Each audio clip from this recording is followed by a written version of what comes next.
अमरावती जिल्हा स्त्री रुग्णालयातील वॉर्ड एसएनसीयू सील करण्यात आलेला आहे। दुर्घटना घडलेल्या एसएनसीयू वॉर्डला टाळं ठोकण्यात आलेलं आहे। उच्चस्तरीय चौकशी समितीनं हा निर्णय घेतलाय। अमरावती जिल्हा स्त्री रुग्णालयातील 3 नवजात बालकांच्या मृत्यू प्रकरणी उच्चस्तरीय समितीकडून चौकशी सुरू आहे। नवजात शिशु अधिदक्षता विभागाची पाहणी केल्यानंतर वॉर्डला सील ठोकलेला आहे। याचाच आढावा घेतलाय आमचे प्रतिनिधी अनिरुद्ध दवाळे यांनी।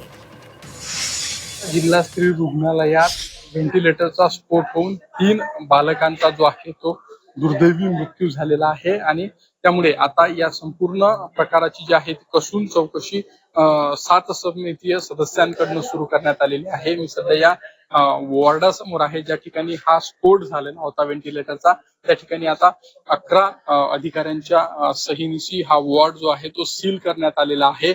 याला जे आहे ते आता या वॉर्डला अखेर टाळं जे आहे ते लावण्यात आलेलं आहे आणि त्यामुळे हा वॉर्ड आता खऱ्या अर्थानं सील झालेला आहे।